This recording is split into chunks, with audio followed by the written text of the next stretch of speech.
Your brain recognizes neither the ink on a textbook page nor the pixels on a smartphone. It processes the world through a single internal metric, the chemical currency of dopamine. Modern digital activities provide an enormous, effortless chemical payout. Every scroll and every notification triggers an immediate spike that requires zero physical or mental exertion to achieve. This chart compares that digital spike to the output of an average study session. The smartphone delivers a massive column of dopamine, while the textbook produces a tiny fractional sliver. When these two compete, your brain predictably rejects the book and demands you return to the screen. This makes a lack of motivation a predictable biological response. Your brain is simply following its evolution, seeking the highest possible reward for the lowest possible effort. Effective focus requires a correction of a common scientific misconception.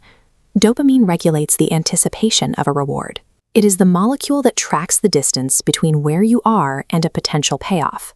Our biology uses this mechanism to seek maximum rewards with minimal effort. It is a tracking system that drives us to act based on how much gain it predicts we will receive. Because the system runs on reward prediction, it can be manipulated.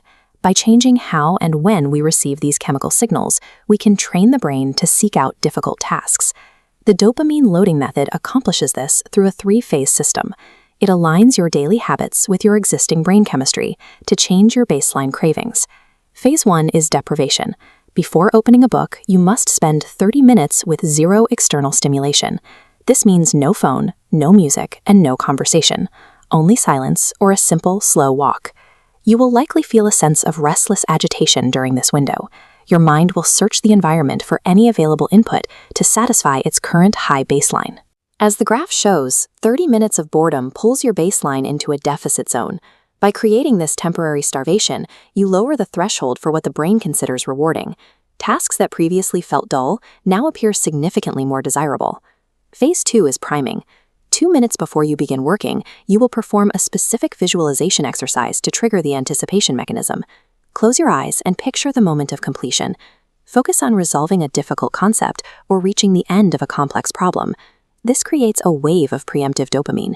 Your brain begins to associate the upcoming work with the satisfaction of a reward, reducing the mental friction of starting. Phase 3 is amplification. During the study session, you must manually control the distribution of rewards to maintain momentum. Work in focused blocks of 25 minutes. Follow each block with a 2-minute break designed for low stimulation. Avoid all screens during these breaks. Instead, stretch or drink water mindfully. This keeps your dopamine receptors sensitive. At the end of a successful block, use a physical cue, like a brief fist pump or a quiet yes. This small physical action signals to the brain that a task has been successfully closed and a win has occurred. On a broader scale, you must protect your baseline from the moment you wake up. The most important rule of this routine is to avoid touching your phone for at least the first hour of the day.